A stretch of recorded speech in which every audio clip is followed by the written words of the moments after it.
tô aqui para convidar todos vocês a conferir um bate-papo incrível que eu tive com o Marden Machado, do canal Cinemarden. Ele é de Curitiba, em junho eu estive pela cidade para cobrir o Festival Olhar de Cinema. Nessa conversa a gente falou sobre vários temas, como as minhas motivações para criar o Cinemascope, trabalho de nicho no YouTube, nosso amor pelos clássicos, comentamos também sobre alguns dos nossos diretores favoritos. Tem bastante coisa bacana, espero que vocês gostem. Até a próxima! Queria que você falasse um pouquinho como começou o teu envolvimento com o cinema, como começou o Cinemascope. Eu sei que tem um site, Sim. tem um canal, como é que funciona? O que é que te motivou a fazer o canal e o site? Então, eu fiz o curso de jornalismo e aí quando eu tava mais ou menos assim no meio da faculdade, eu tinha algumas matérias, né, voltadas para cinema, algumas coisas específicas e eu gostava bastante. E aí tinha alguns trabalhos assim no semestre de algumas matérias e aí sempre que dava, eu e meu grupo, assim, que também era um grupo que se interessava por cinema, a gente tentava voltar os nossos trabalhos, assim, um pouco nesse sentido, né, pro cinema.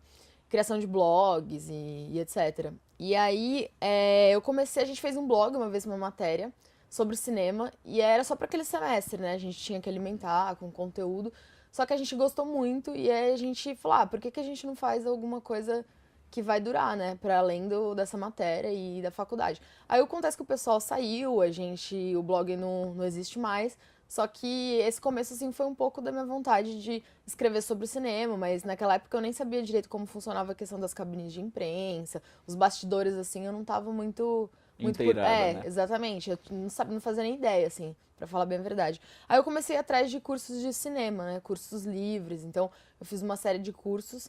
E aí um curso que foi bastante importante, assim, pra eu decidir querer criar um site mesmo, foi o curso do Pablo Vilaça, né, de Linguagem Crítica Cinematográfica, que eu fiz em 2010, no final de 2010. E aí eu saí do curso super inspirada, porque eu já tinha essa vontade, eu só não sabia os meios, assim.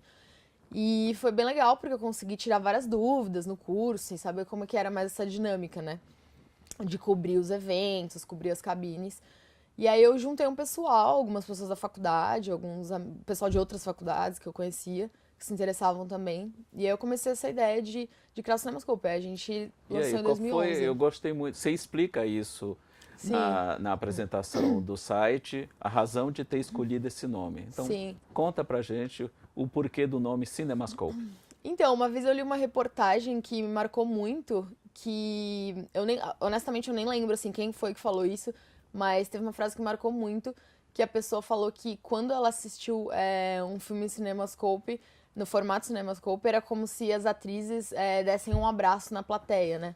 Por conta da razão de aspecto da tela e tudo mais, que tinha essa sensação, né? Dessa potência, né? Dessa grandiosidade do cinema mesmo. E aí eu fiquei muito com isso na cabeça, assim, essa questão das atrizes, né? Porque tem esse fascínio. E aí foi por isso que eu pensei no nome, porque foi uma coisa que me marcou. E eu acho que seria um nome também que seria de fácil associação e que faz parte da história do cinema, Cinemascope, então tinha tudo a ver. E não deixa de ter uma ligação, o Cinemascope remete a um cinema que muita gente considera clássico, né? Sim, sim. Talvez até pela associação fácil que muita gente faz e de uma certa forma até meio natural, de associar filmes clássicos a filmes antigos. Sim. Principalmente filmes antigos que foram marcantes, que chamaram muita atenção quando do seu lançamento, ou que foram influentes na história do cinema. Essa costuma ser normalmente a associação, a regra que a maioria das pessoas faz quando se diz cinema clássico, filmes clássicos. E o Cinemascope, de uma certa forma, casa bem com tudo isso. Sim. E percebendo, visitando tanto o teu site como os vídeos que você produz, que você apresenta, boa parte dele justamente lida com esse tipo de filme. Sim. E aí vem a pergunta que tem a ver com o tema da nossa conversa, né? O que é que faz um filme clássico? O que é esse cinema, esse filme clássico que a gente escuta? Alguns têm medo, alguns acham que é coisa de velho, que é coisa assim tosca, que não tem muito a ver. O que é que faz um filme clássico, então? Eu acho que assim, é o distanciamento do tempo e você poder analisar um filme de 50 anos atrás com os olhos de hoje pode ser uma vantagem no sentido de que você tem todo um passado assim do próprio histórico, da trajetória daquela obra que você consegue olhar de uma forma mais isenta assim, e descolada, né? Porque você não tá não tá vivendo aquele momento em que o filme foi lançado. Mas tem coisas que você está até conversando anteriormente, tem coisas que são lançadas, filmes são lançados hoje que as pessoas comentam, esse filme já nasceu clássico. Assim, tem uma definição tradicional, né, do que é cinema clássico e tudo mais. Mas eu acho que, no geral, assim, sem se apegar a essas questões mais específicas, assim, de denominação, de épocas, eu acho que um filme clássico, que é considerado clássico, ele tem um diálogo mais profundo com a sociedade da época dele, ou... Porque tem muito uma questão do timing, né? Eu tô participando de um canal, de um programa que tem no YouTube que chama Meu Tio Oscar, recém-lançado. Não sei se você conhece, até indico. Vou visitar. É bem interessante. E a proposta do canal é o quê? Discutir todos os filmes por edição, né? Por ano de Oscar. Então, cada mês é um ano que é analisado. E eu participo do debate, né? Que tem todo mês tem um vídeo sobre todos os filmes indicados a melhor filme no Oscar, de uma edição. Então, a primeira a gente fez o de 67. Aí depois de 89, que tá na terceira edição então vocês agora. não estão seguindo uma ordem cronológica. Não tem uma ordem. O criador do canal escolhe por alguns umas questões. Qualquer. Aí tem uma contextualização histórica e tudo mais. E isso é muito interessante, porque a gente acaba fazendo um mergulho, não só nos filmes, mas no que estava acontecendo no mundo e de maneira geral, assim, politicamente, socialmente falando. E isso impacta demais, assim. E é difícil, porque a gente geralmente nunca pensa nisso, né? A gente pensa nos filmes de uma forma isolada, né? Mas acho que é difícil separar assim, o filme do contexto em que ele foi feito e lançado. Tem até uma frase famosa do Eric Romer, que o Pablo adora sempre repetir essa frase, mas ela é bem apropriada e bem verdadeira, de que todo filme é sempre um registro do seu tempo. Então, você estava falando da questão do contexto histórico que o filme foi lançado, você não tem como escapar disso, e esse distanciamento também... Com ele, você consegue perceber de que maneira aquele determinado filme influenciou outras obras, né? Sim. De que maneira ele se ramificou na cultura pop, Sim. junto a outros cineastas, a outros filmes que surgiram depois. É por isso que eu acho que é complicada essa questão de o filme já nasceu clássico, porque é difícil, né? Eu acho que ter esse tempo é saudável para você conseguir fazer essa análise e conseguir entender como que esse filme vai se reverberar ao longo dos anos, porque tem filmes que, sei lá, tem filme que é o filme do ano e aí depois de 5 anos ninguém lembra que esse filme existiu, Exatamente. sabe? Então, é bem relativo, na verdade. Eu lembro de alguns exemplos relativamente recentes que quando foram lançados tiveram esse frisson, né? frisson, essa questão toda em torno deles, e muitos chegaram a antecipadamente, apressadamente, classificá-los como clássicos. Alguns até, por algumas razões, se revelaram efetivamente clássicos com o passar do tempo. Outros nem tanto. Eu lembro, por exemplo, do Jurassic Park, do Spielberg, de 93. Quando ele surgiu, houve aquele hype em torno do filme, e muitos, apressadamente, classificaram já como um clássico. Eu não chegaria a dizer que o Jurassic Park é um clássico hoje, não sei se você vai concordar. Ele de uma certa forma, eu vejo como um filme importante, marcante e em muitos aspectos até fundamental. Por ter sido o primeiro filme a utilizar numa larga escala o CGI, as imagens geradas por computador, e bem ou mal serviu de parâmetro para tudo que foi feito depois nessa área específica. Então, nesse aspecto, sim, se você analisar por esse viés, ele pode até ser visto como um clássico. A mesma coisa aconteceu com o Matrix, em 99, Sim, exatamente. pela mistura da história, a abordagem, aquela pegada, tecnologia, tudo aquilo. Então, normalmente quando envolve tecnologia, as pessoas tendem, assim, apressadamente a classificar como clássico, como aconteceu com o Avatar, que é um bom exemplo de um filme bem recente, é de 2009. Eu acho, não. Não, 2009. 2009, que está meio que esquecido, assim, não teve... Sim, isso eu tava falando essa questão do timing, né, que eu acho que é super importante, porque tem filmes que parece que são lançados no momento perfeito, né, com o que tá acontecendo na época, mas tem essa questão também que eu acho que seria um outro fator que vale a pena apontar, que são as inovações, né, sejam elas tecnológicas no sentido de... Por exemplo, o que você falou de Jurassic Park, mas tem a tecnologia de cada época, né, porque se você for pegar assim, anos 40, 50, 30, que seja, era outra tecnologia, né? Você Outro pega o tipo de 2001, inventos. que Sim. é de 68, filme de quase 50 anos, esse sim se mantém. Você pode Sim. dar essa... Eu até tive o prazer de revê-lo recentemente na tela grande, Aham. É, eu vi também. e o filme continua deslumbrante. Sim. Claro, você percebe que alguns efeitos envelheceram, Sim, não teria como natural. ser diferente, mas uma coisa que me chamou a atenção na tela grande, que não tinha chamado a minha atenção quando eu vi na TV, numa tela menor, ficou nítido para mim uma preocupação do Stanley Kubrick em não datar o filme. As telas, os monitores que aparecem, objetos de cena, ele procurou dar uma atemporalidade, um toque diferenciado, mais ou menos como o Ridley Scott fez com Blade Runner, em 82. Tanto é que, tudo bem, o 2001, em alguns momentos, em alguns efeitos, você percebe que ele está datado, que ele está meio ultrapassado. Mas em outros aspectos, de forma alguma. Sim. A forma como os cenários foram construídos, esses objetos de cena, o tipo de enquadramento que o Kubrick utilizou, isso não envelheceu um dia sequer, da mesma forma que o Blade Runner. O Blade Runner, até por trabalhar mais com efeitos físicos, né, efeitos práticos, assim como o próprio 2001 também, na sua maioria, são coisas que não envelheceram de forma Sim. alguma. Eu acho que a linguagem, a evolução da linguagem, né, os filmes que estão, assim, como expoentes, né, da evolução da linguagem, que estão aí na dianteira nesse sentido, e na questão tecnológica, eles tendem a ser associados, assim, como clássicos obrigatórios, né? Você gostando ou não, eles trouxeram algo de novo, então é importante você saber que eles existem e por que eles são considerados referências, né, no caso. Teve uma definição que eu vi uma vez, eu não sei quem cunhou essa expressão, mas eu acho ela bem apropriada, né? Diz o seguinte, que um filme ou uma obra de arte, ela se aplica a qualquer obra de arte. Uma obra de arte é clássica não porque é velha, que normalmente é a primeira associação que a pessoa faz com algo chamado clássico, né? E eu acho que isso muito por culpa da chamada música clássica, ou música erudita, né? Que é aquela com orquestra, com maestro e tudo. Normalmente a pessoa nivela por baixo, assim, faz uma associação meio que rasteira da coisa.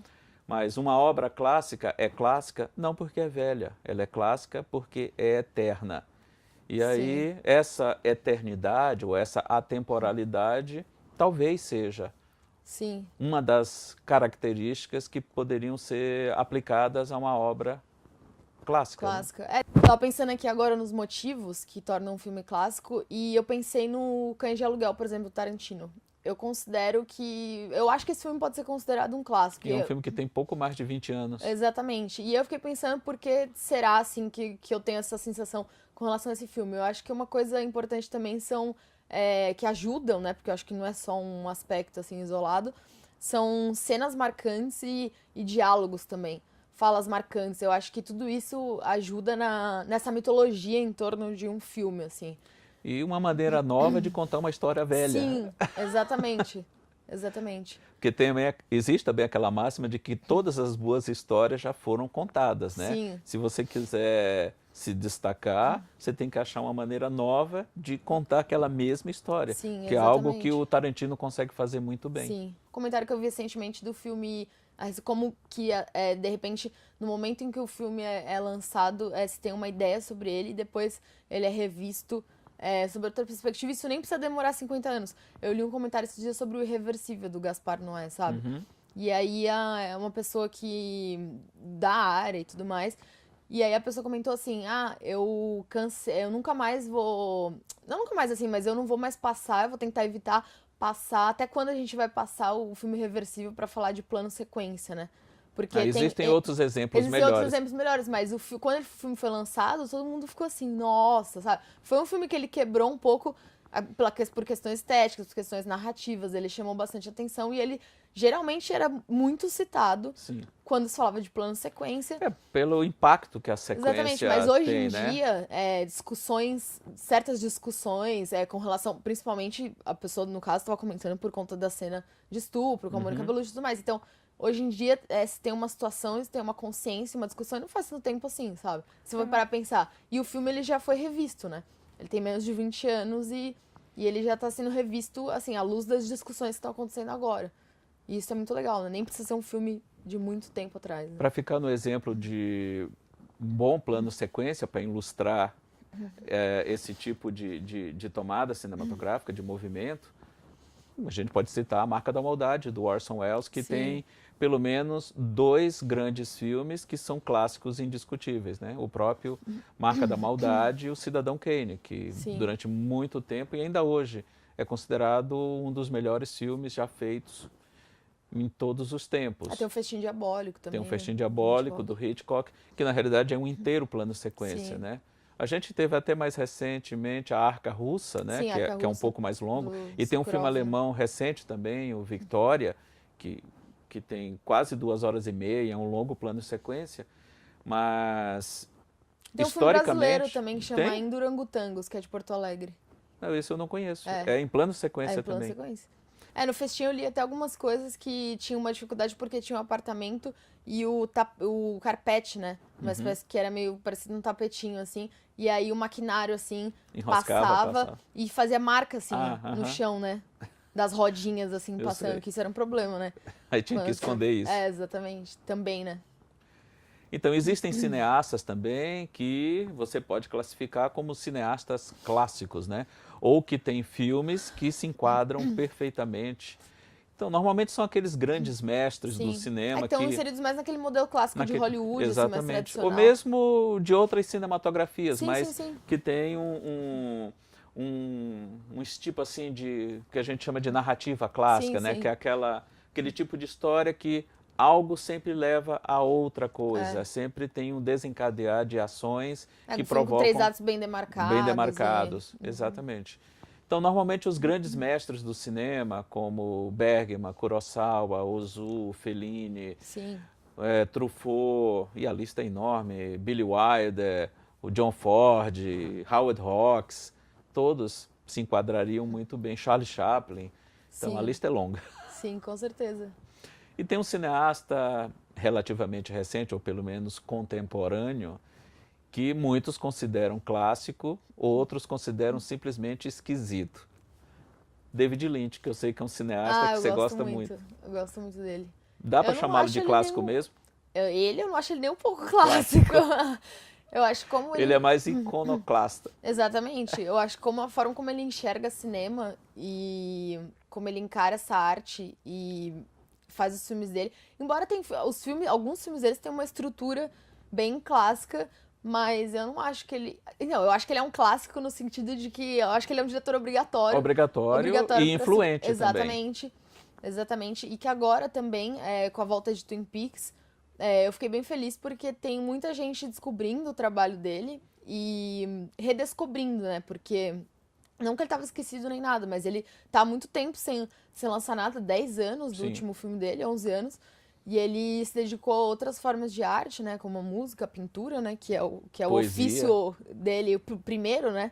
Poesia e tudo mais. Meditação transcendental, várias coisas. É uma pessoa bem ocupada.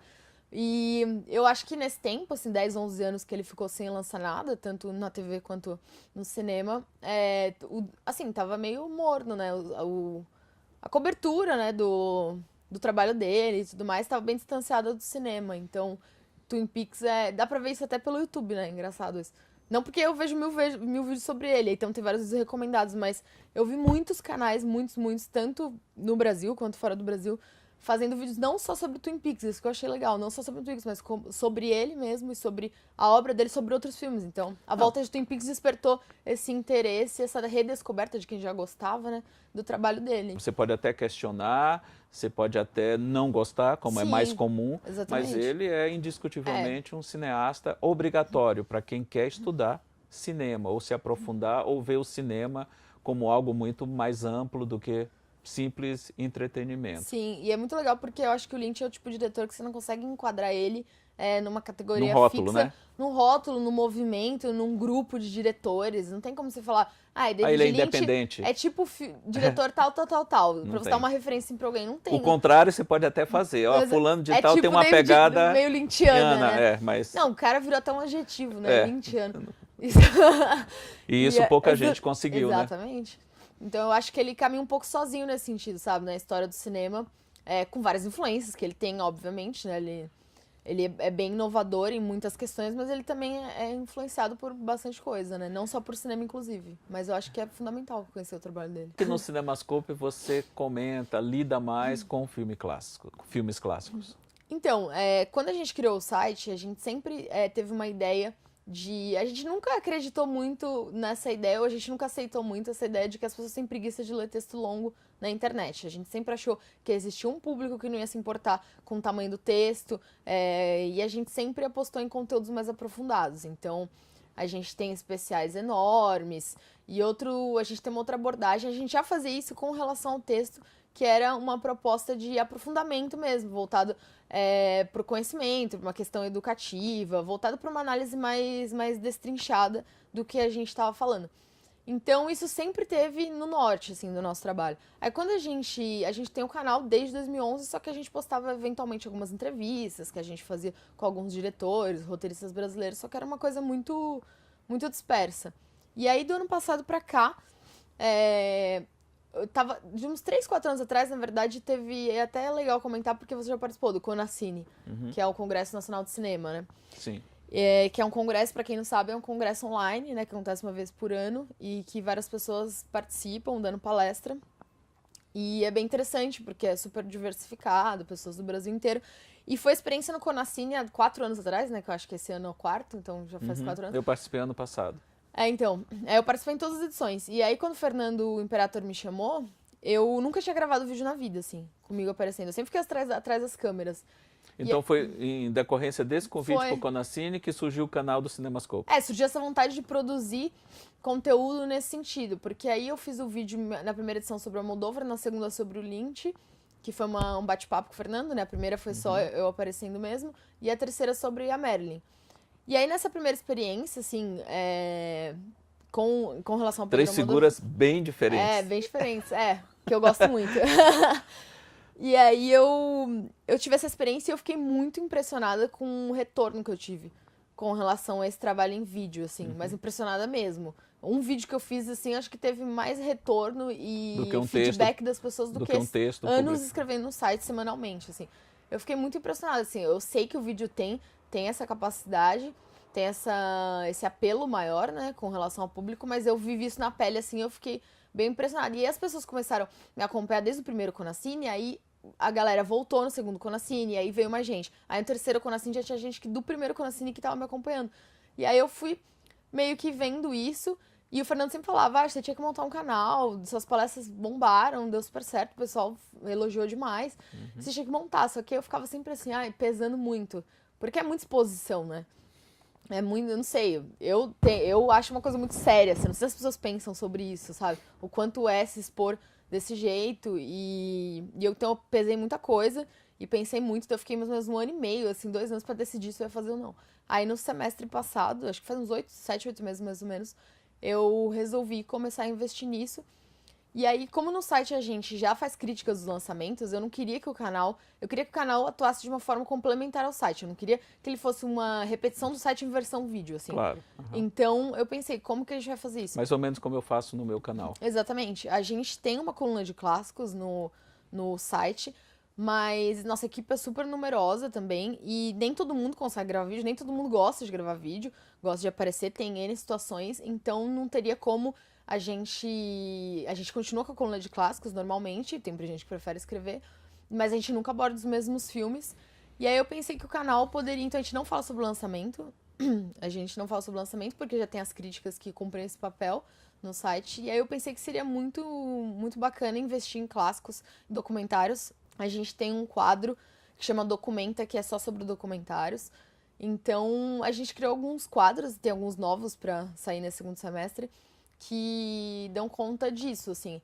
de abordar coisas que geralmente você não acha, né? É difícil você achar em outros canais. É isso que empolga a gente. Então a gente pensou em atuar mais com essa ideia de um resgate histórico, Sim, mais era isso que eu ia voltado falar. exatamente. A gente Tem essa também preocupação. essa questão que é muito importante, né? Sim. Porque, bem ou mal, dos lançamentos, dos filmes mais recentes, todo mundo fala, a Sim. imprensa dá cobertura, Sim. a grande mídia chamada, né? Rádio, jornal, TV, revista, Sim. tudo você acompanha facilmente o que tem de novidade.